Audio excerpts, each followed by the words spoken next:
Carroll bringing it forward. Thompson's making the run. Carroll hangs on to it though. Still Davy Carroll. Could go all the way here. Oh, what a goal!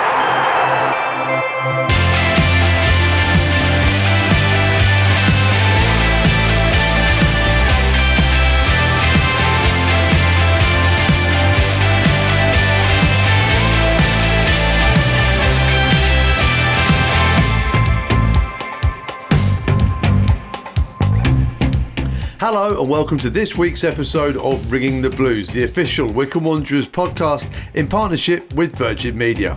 On the show this week we have all the action and reaction from the game against Leyton Orient at Adams Park, and Dale Jenkins, the Wycombe Wanderers fan, joins us on Till Death Us Do Parts.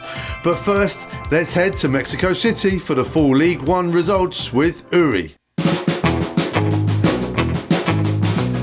We are ringing the blues from Mexico City. It's me, Uri, and here are the results for League One. Mansfield Town 1, Birmingham City 1, Reading 1, Bristol Rovers 0, Bolton Wanderers 1, Peterborough United 0, Cambridge United 1, Burton Albion 0, Charlton Athletic 2, Wrexham 2, Huddersfield Town 2, Exeter City 0, Lincoln City 2, Stockport County 1, Northampton Town 3, Crawley Town 0, Rotherham United 2, Stevenage 0, Shrewsbury Town 0, Barnsley 2, Wycombe Wanderers 3, Leyton Orient 0. So, Wycombe Wanderers are unbeaten in 10 matches and are now second in League One. So, Chairboys Spanish this week, second in the league table. How do we say table? Well, we say tabla. Table, tabla.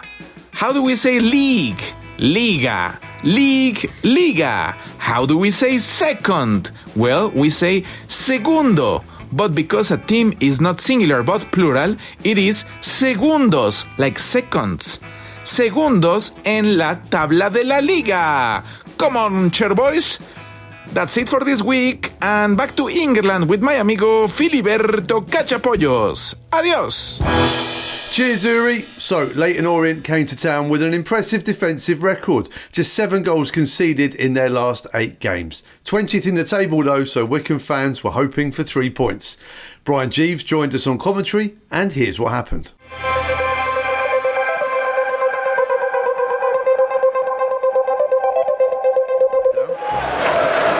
Oh, now Onyedinma gets onto a loose ball. He's through on goal. Beckles is there, and Onyedinma scores! Wycombe Wanderers have opened the scoring. A defensive mistake from Leyton Orient, and Fred Onyedinma doesn't need asking twice from there. Beckles tried to hold him up, but Fred had his head down, got into the box, saw the keeper and slid it home to give Wycombe Wanderers a perfect start. Wycombe 1, Orient 0. Well, his first touch was tremendous. When he got on the end of it, he just gave himself enough to run onto. Second touch, steadied himself. What a lovely cool finish. Really good from Fred there. Great goal. Just pulls himself away from the defender there. That's a lovely finish. 1-0 to Wycombe. It was Galbraith with the pass backwards. The defence weren't expecting it. Onyedinma was, and Galbraith, who a highly rated number 10, is usually putting those passes through at the other end of the pitch. Yeah. I'm sure the Orient fans not appreciating him facing the wrong way there.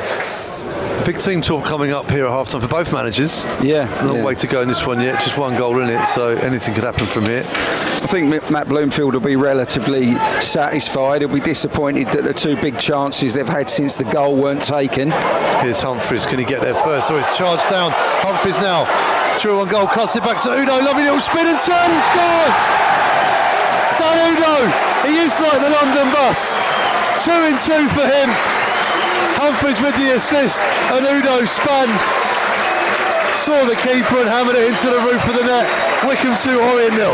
Udo had no room to do that at all. It was a great turn, showed strength, skill with the turn, and then lifted it over the keeper, who's almost right on top of him from close range. 2-0 to Wycombe. It's going to be really hard for Orient to come back into this game now. Don Ball's clearance hit Humphreys, who gobbled it up, cut it back to Udo, and it's a lovely spin and finish. It's got to be said, Humphreys' part in that was tremendous, wasn't it? Just got his head up, got the ball across. Udo, smashing finish. And there's an exodus of Leyton Orient fans now heading for the T-bar. Yeah. And Dan Udo, who was saying that in his interview in the week, he'd love to get a goal at Adams Park. Well, he's got one now. And as we've nicknamed him, Alan Udo, after Alan Partridge, that was liquid football, Brian. Liquid football. Ravazoli goes long towards Kone. Cooper wins the header.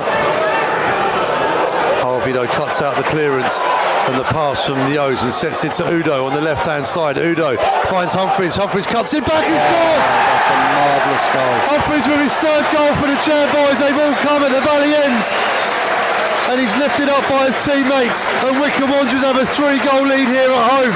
Wycombe 3, Leyton Orient 0. That's a marvellous goal, a marvellous finish. Great one-touch football.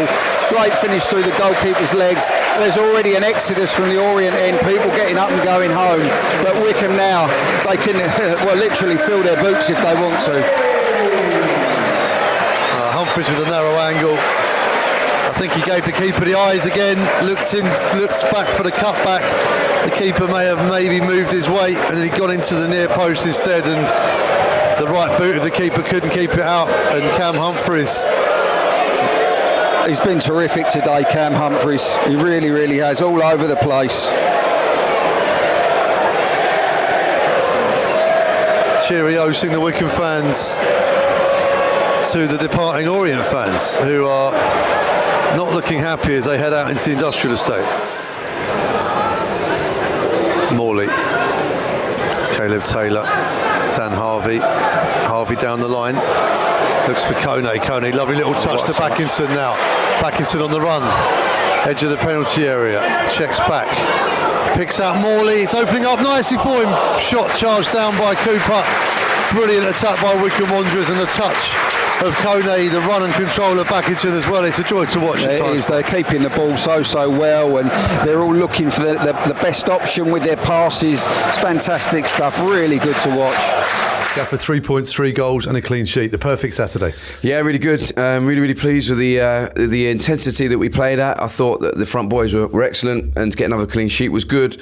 Tactically, we just weren't quite there. I didn't think first half we weren't quite right, so we made a couple of changes to that at half time. But yeah, I mean, fantastic week, hasn't it? 3 games, and to get the 3 goals today and a clean sheet we got to be really pleased with it. Talking to a few fans before the game, they were saying, we're going to miss Josh Scowen today, but the squad really showed that strength in depth today. Yeah, it was a tough choice because obviously Lukey played his most minutes the other night that he has done for a little while, and so wasn't sure whether to rotate him, but just at home we felt there was the right thing to bring Cam back in. It was a tough one because Butcher's been excellent for us since January. We said that before, and we were concerned that missing someone of Josh's calibre and the way he's been playing, but I thought Ty was absolutely excellent today. Yeah, he's got the lot, Ty, so when he puts it together like he did today, I thought he was absolutely excellent. Perfect start as well, because Orient had been quite tight, just 7 goals conceded in the last 8. To get the early goal really set the tone, didn't it? Yeah, we actually said to the boys, if we get it, we believed that we had enough firepower at the top of the pitch to cause them problems, but we know that they've been really tight, conceded less goals than us before today. So yeah, but having someone of Fred's pace and power and his finishing ability, we've seen it here for a number of years. So yeah, it was a lovely start for us, and the game settled a little bit after that.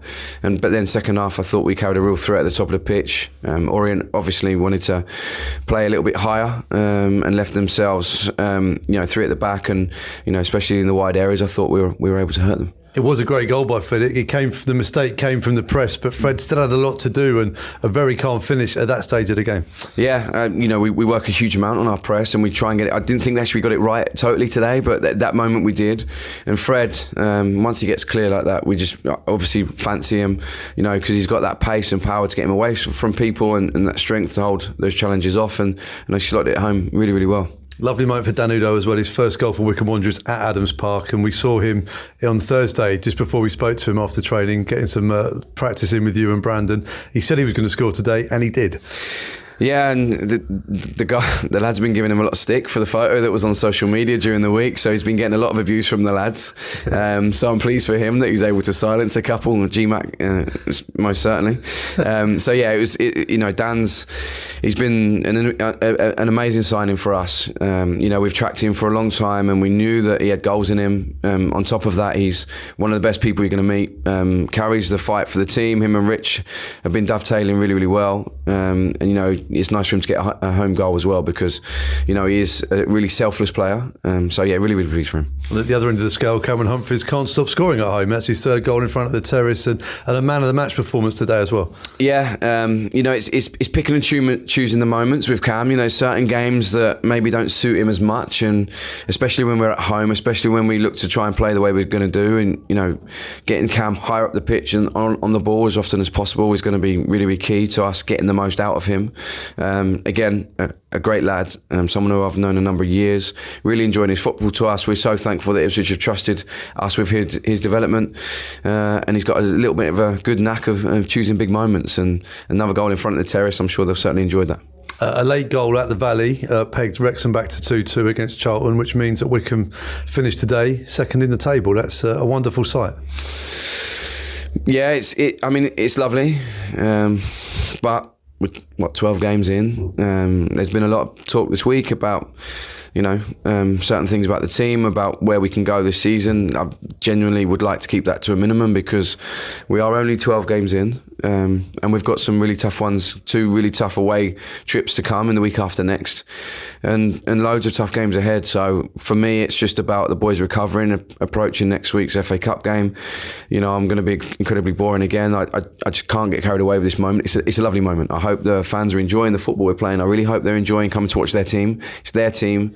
They're the ones who pay their hard-earned money to travel and watch us, and I really hope they're finding some pride in that, and I'm sure they are. So yeah, feet firmly on the ground, and it's about what's to come next. Fans played their part today as well. I say the team got up on their feet, and they stayed on their feet and really joined in today. Yeah, most certainly so, especially second half. I felt when we attacked the terrace, they really get going. They kind of, I'm not going to say any cliches about sucking the ball in the back of the net, but they really back us. I've been fortunate enough to play in front of our supporters so many times, and being on the sideline and seeing the boys playing with that spring in their step, that creativity at the top of the pitch, especially attacking that terrace second half. And they're in fine voice, so thank you for them for their backing, but all over the ground.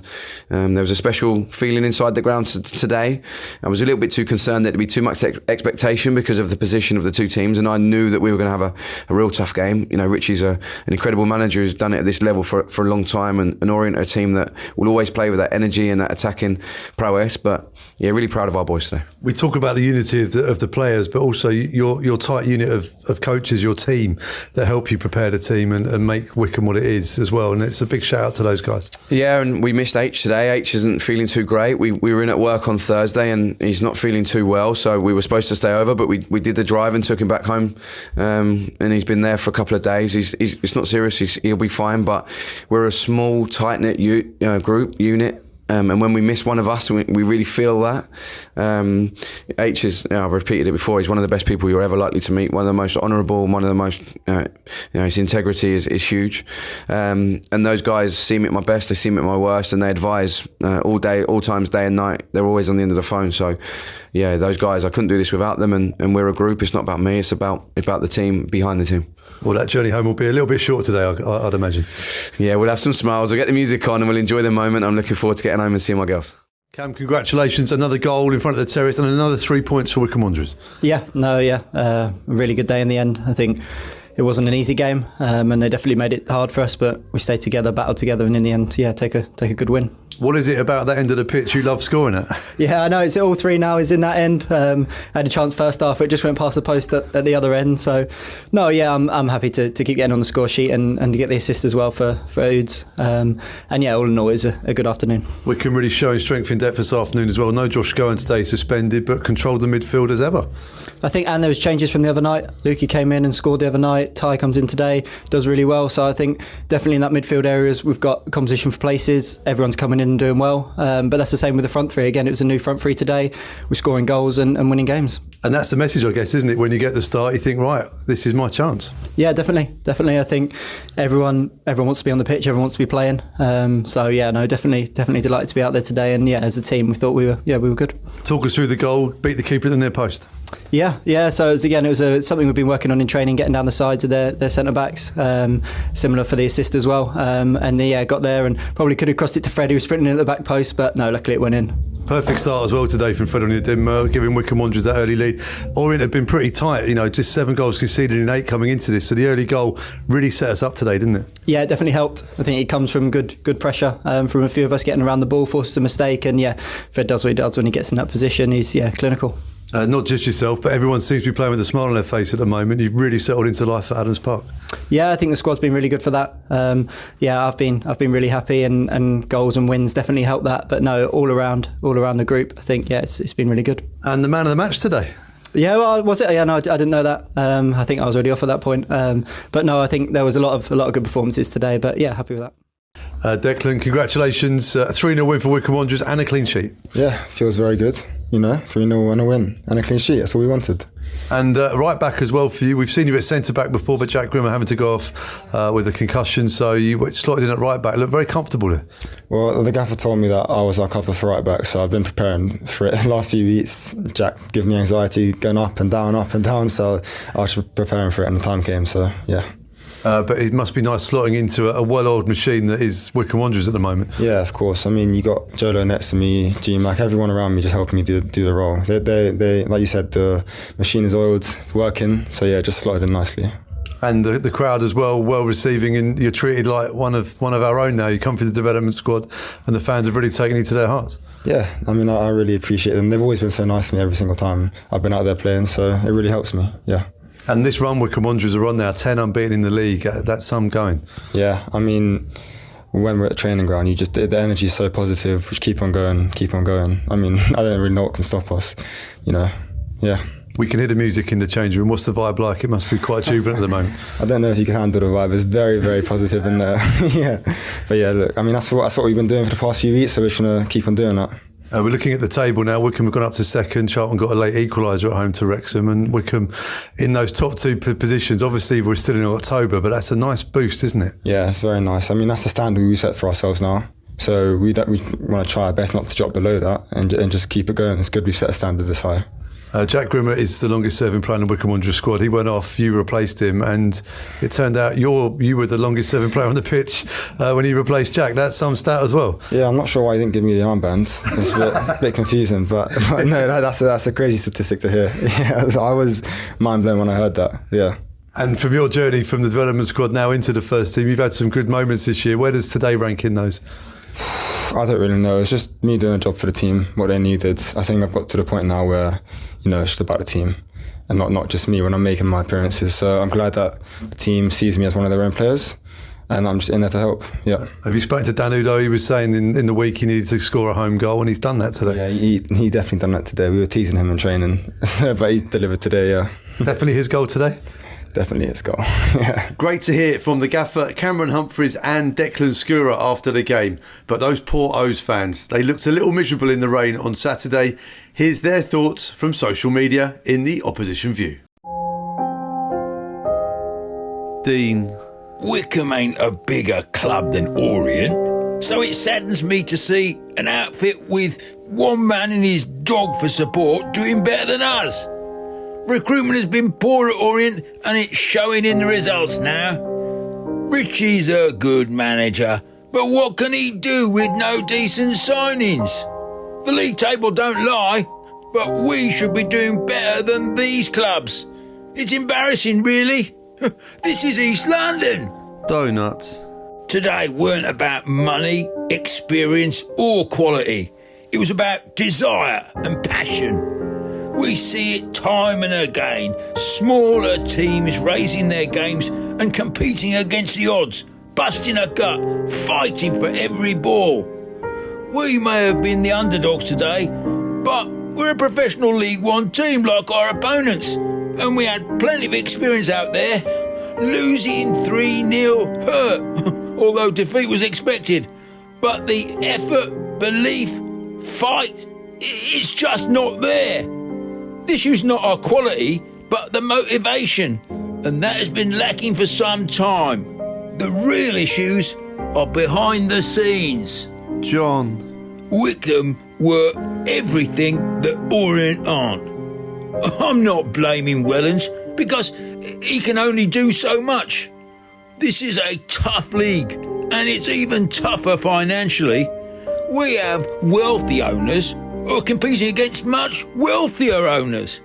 Again, they can only do so much, and have been very honest and upfront. It's better to simply consolidate this season and get behind the team. Life's too short. Up the O's. Thor.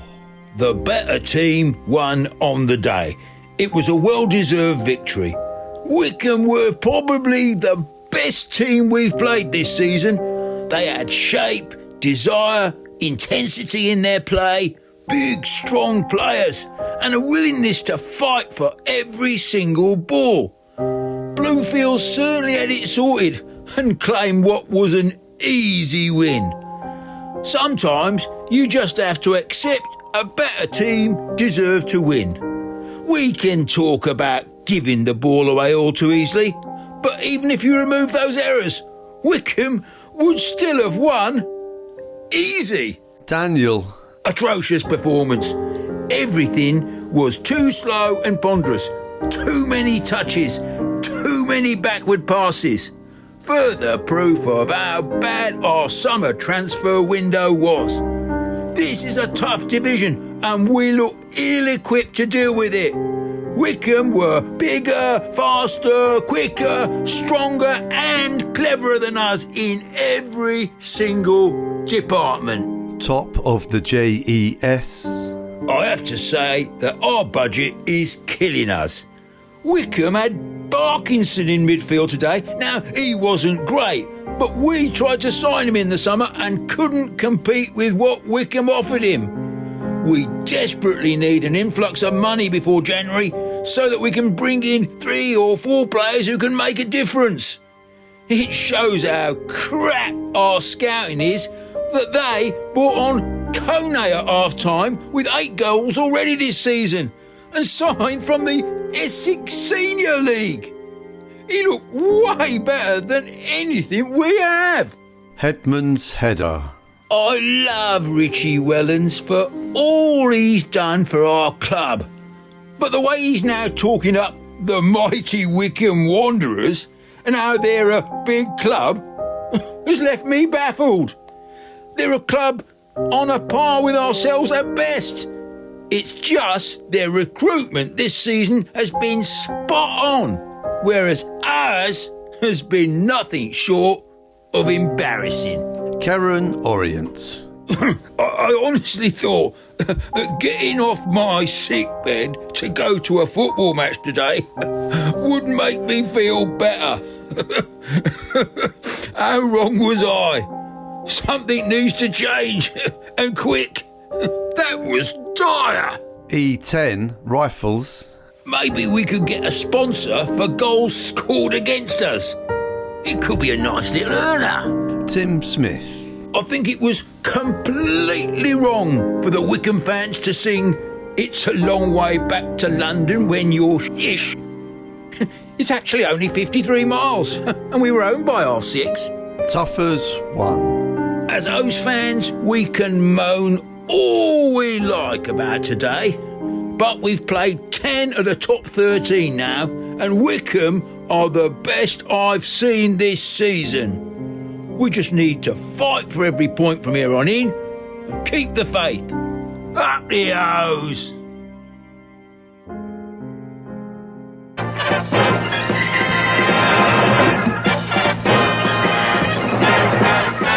Supporting a football club is like a marriage. Your club is there for life through the good times and the bad. We ask Chairboys fans for their most cherished old memory, their current favourite player, the best borrowed player we've ever had, and for something blue, we talk club merchandise. Joining us this week is lifelong Wycombe Wanderers fan Dale Jenkins. Dale, how are you? I'm very well, thanks, Phil. You okay? Very well indeed. We speak in wonderful times for our football club. You must be loving life at the moment. Yeah, it does put a spring in your step, doesn't it? It's we're just on fire at the moment. Nicely sandwiched between Birmingham and Wrexham, the Moneybags teams. So, doing really well. Playing some great stuff as well. Some of the best football I've seen down at Wycombe, really. So, buzzing with it. So I always say with football fans is, it's like, this whole feature is like, it's like a marriage and stuff. So when the times are good like they are now, we really have to appreciate it because you've been around long enough as well as I have and many of our fans to understand it's not always like this. Yeah, so I've been a fan for sort of coming up to 25 years now, roughly. So seen a lot of stuff, a lot of highs, a lot of lows, obviously. Some amazing memories, but also been on the floor gutted many, many times. So it's nice to be a bit of a crest of a wave at the moment anyway. That's what football can do. Where does your journey with our lovely football club begin? Where did it all start? So it's probably late 90s. Don't know exactly what game. Don't have that recorded, which is a shame. But my dad took me along as a kid, so probably about 6-7 years old. And it was just prior to the sort of FA Cup semi-final run, really. And that was obviously a great way of getting you hooked on Wycombe Wanderers, that cup run. And I still sort of remember some of those games. I was at Selhurst Park on my dad's shoulders, and obviously went to Filbert Street and Villa Park as well. So those are pretty amazing memories to sort of start you off, really. I'd done a few league games and so on before that, but that was sort of the first main memory I've got. Attracting young fans is the lifeblood of the club. I always remember my first game as well, but do you remember that first time, those first early memories of being at a football match at Adams Park and thinking, this is for me, this is where I'm going to be for the rest of my life? Yeah, funnily enough, I wasn't like a huge football fan as a really young kid, but I do remember being up in the Frank Adams Upper with my dad, and he went to a lot of the games at the time, so just took me along, and I think it was a bit of a slow burner, but eventually just sort of got the bug, if you like. So just loads of early memories of being at the games and just the atmosphere and stuff, and just sucks you in, doesn't it? So it's great. Absolutely. Right, let's crack on with the questions then. We start with something old. Your favourite ever Wycombe Wanderers memory? This could be anything. Yeah, so tough one. Obviously, so many to choose from. I guess a lot of people would go for the promotions or the cup runs or something like that. But for me, the one moment I would pick out is down at Torquay when we stayed up in 2014, and specifically when the Bristol Rovers full-time whistle went, would have been the one moment I could pick, because the relief and obviously joy as well, but just the emotion of staying up that day. No news is good news at the moment from the Memorial Stadium. Yes! It's a goal! Yes! As it stands, Wycombe stay up, but all it will take is one goal by Bristol Rovers at the Memorial, and that will change. We're being told that Bristol Rovers have missed a sitter.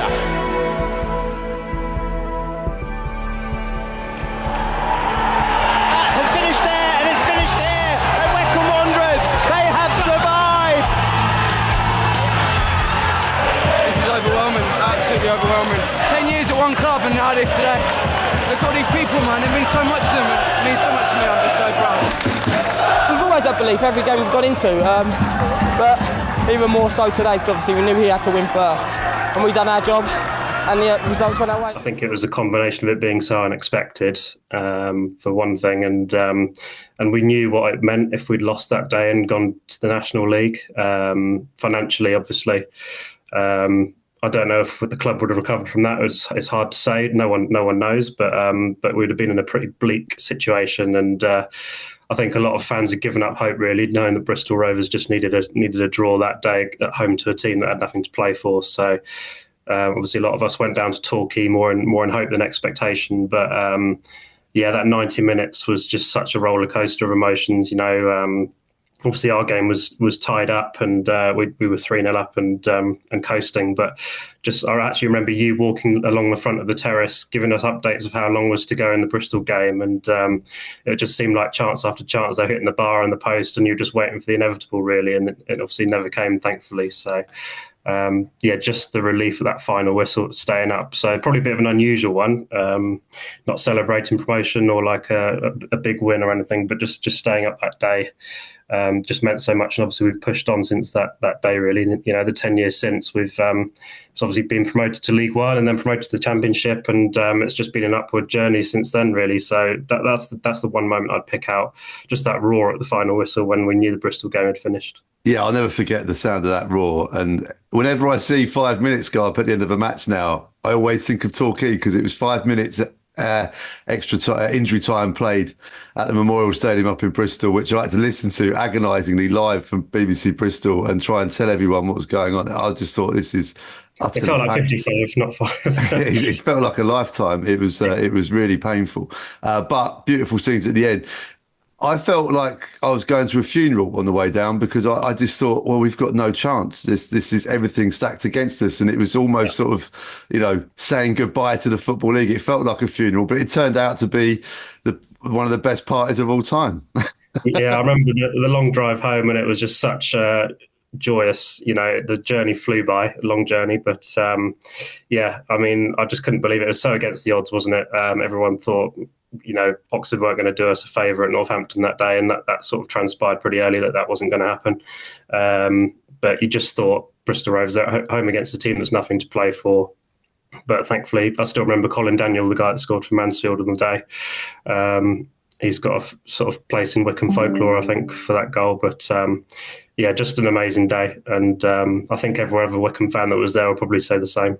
Incredible. I remember Gareth Ainsworth in the week leading up to it, his fairy tales interview, and everyone sort of rolled their eyes a bit, saying, we know you're optimistic, but this might be a stretch too far. What were your thoughts when you heard him say that? Yeah, well, obviously the week before we played Bristol Rovers at home, and we talked about the highs and lows of football, but I remember walking back out of the stadium after that game, and we were all resigned to relegation, really. And I think the week leading up to it, there was just so little hope. You always got that small thing to cling on to. Mathematically it's possible, but I never really thought it was going to happen.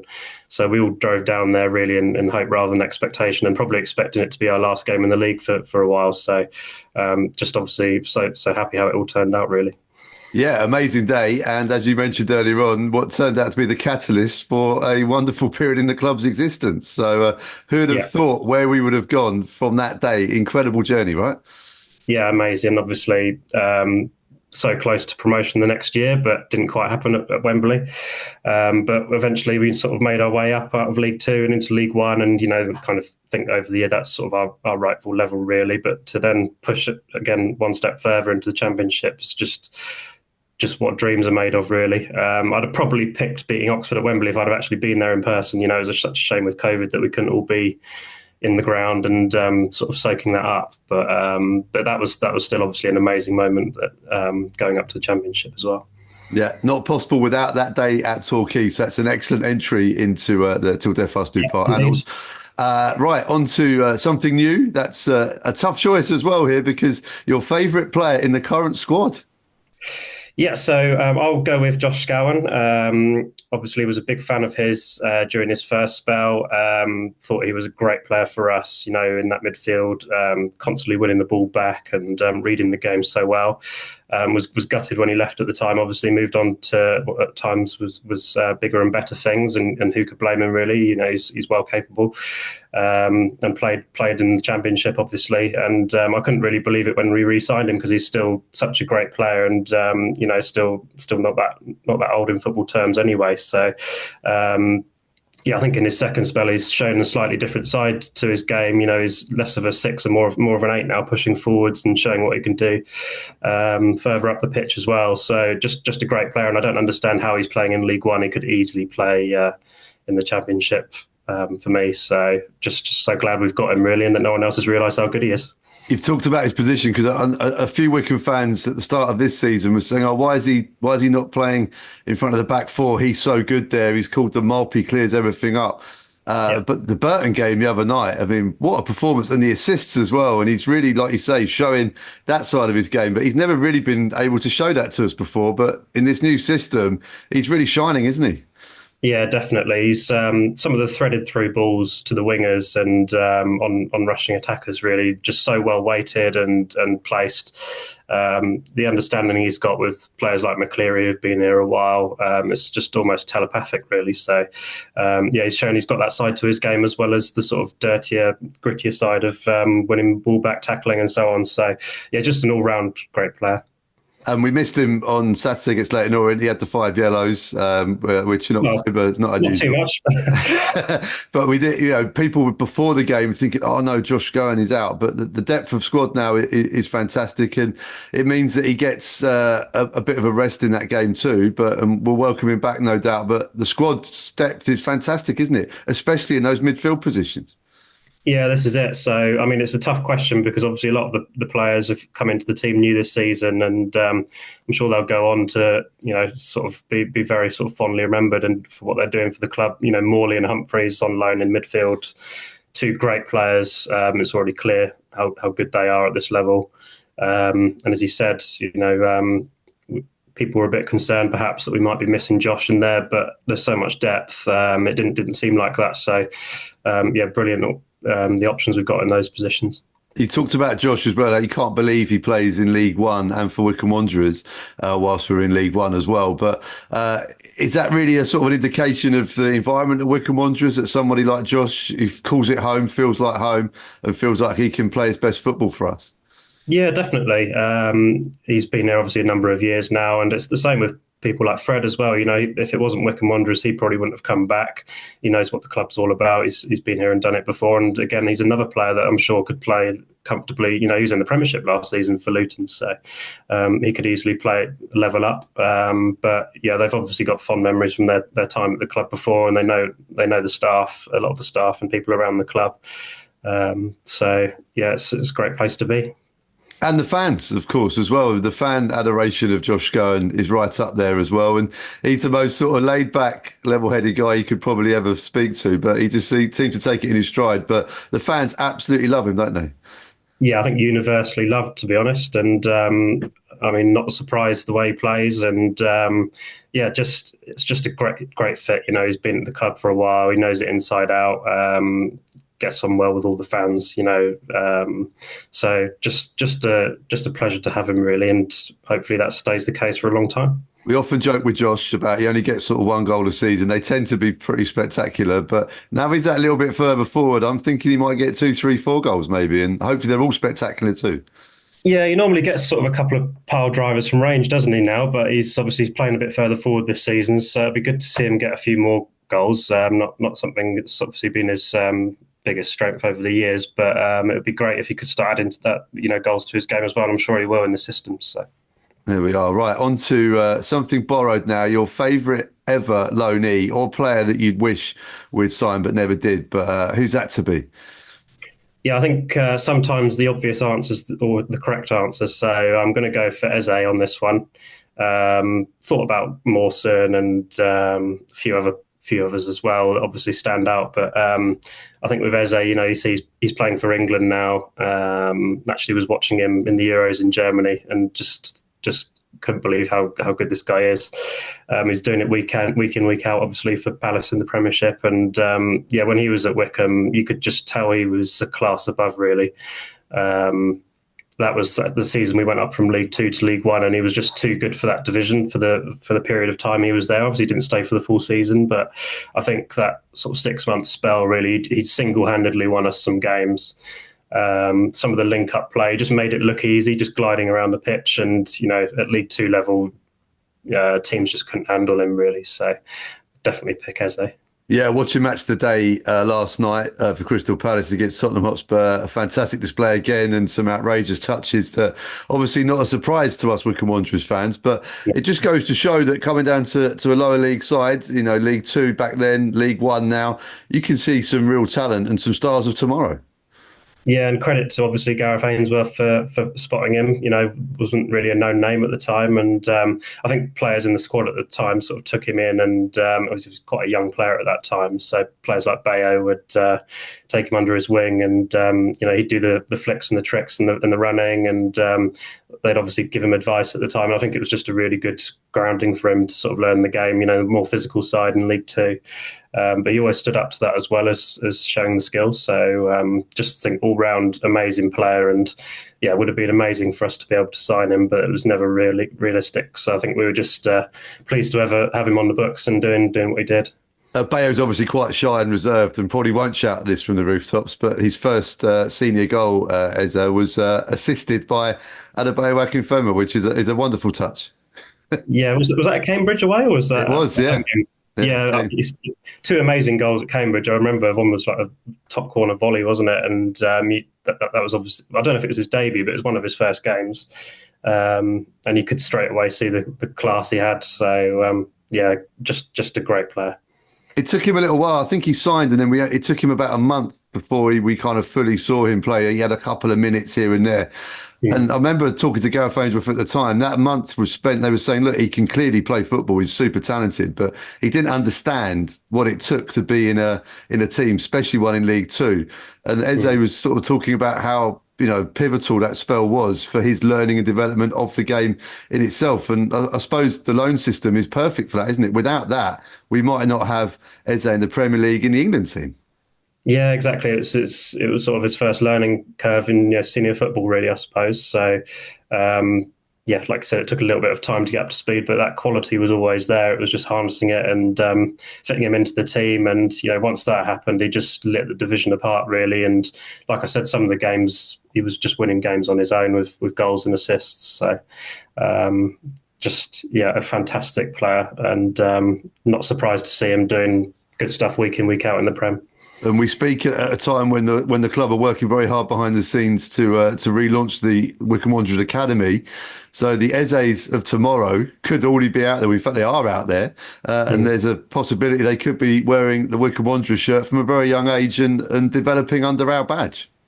Yeah, well, we've seen with players like Mehmeti and Farino and Skura seems to be the latest one coming through from the academy that's just shining and going on to play higher level. So I actually think Morley and Humphreys could be entries into this question in years to come because they're that good. So we've definitely got a good eye for talent, both through the academy and obviously picking up loan signings from other clubs. So long may it continue. Well, we should also mention your first answer, your answer to the last question. Sorry, Josh Scowen came through the Wycombe Wanderers Academy when it was the academy back then. So it shows you the talent is out there. Back in the days when we couldn't fill the bench and we're putting managers and goalkeeper coaches on the bench, but times have obviously changed now. Look at the depth these days; it's just chalk and cheese, isn't it? Wow, there we are. Right then, on to the final question. Something blue, your idea for a piece of merchandise that could be sold in the club shop. This could be completely fantasy, or it could be quite practical and make the club millions. You never know. Yeah, I've not been in for a while, so I don't know if this is actually happening, but I'd like them to do a Wycombe Wanderers phone case. Obviously, people are on their phones 24/7, and it's just a good conversation starter, isn't it? People might recognise it or sort of start up conversation, so I think that would be good. I've also started playing a bit of golf more regularly recently, so maybe Wycombe Wanderers golf balls. I don't know if they sell those, but they're in the shop already. Yes, yeah, they are. Yeah. Yeah. Okay, well, the amount of balls I lose, I'm sure they'll get plenty of money out of me coming back in to buy more. So stick those on your Christmas list, Dale. I'm sure someone will buy you those for Christmas. The phone case is very good. I like this because we could do squad numbers, couldn't we? You could have Josh Scowen on yours with his number, and that'd be perfect. Number 4, Josh Scowen, and I think I'm going to go for a 9 Kone on mine. I think definitely. I think this could be good. Yeah, I think just, the club badge as well and colours, it'll get people talking. Like I said, it's just, we live in a world now where people are constantly on their phones. So anyone that's a football fan will sit up and take notice, you're a Wycombe fan and so on. So, why not? Wycombe Wanderers phone cases. This is perfect. Dale, this is a fantastic entry into something blue. Like the bucket hat that made it from this suggestion into the club shop to be a big seller. I could see similar things here, Dale. Yeah, you never know. Let's hope so. Why not? Right then, FA Cup this weekend. So are you up for the Cup, or because Wycombe are doing so well in the league, the Cup is a distraction? What's your take on it? Well, I'd like to obviously progress, and I think we've got such a deep squad at the moment. It's important to win these games to give the other guys some minutes. And we played so well against Villa with guys that necessarily haven't played first team so much. They did so well against Swansea, obviously winning, and the Villa games. So you sort of want them to get as many chances and opportunities to show their worth as you can. Obviously, York are flying high at the moment. Seems like they're doing really well. I think it might be top of the National League, so won't be an easy game. I'm sure they'll be up for it, but you want us to progress and hopefully get to that third round and then get the glamour tie. So I'm sure whatever team we put out will still be a decent strength team, and hopefully we'll get the win.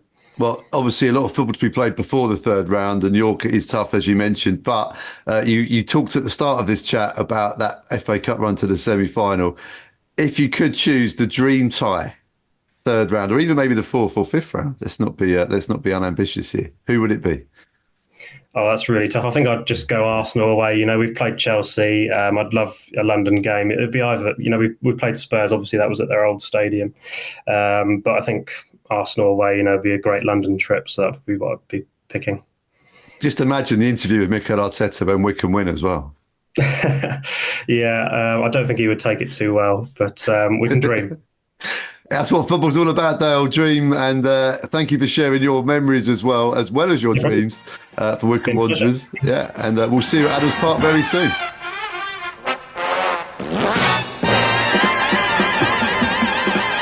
That's it for this week's episode of Ringing the Blues in partnership with Virgin Media. Big thanks to Dale for sharing his memories with us on Till Death Us Do Part. And we'll be back next week with news of Wycombe Wanderers in the FA Cup against York City. In the meantime, come on you Blues.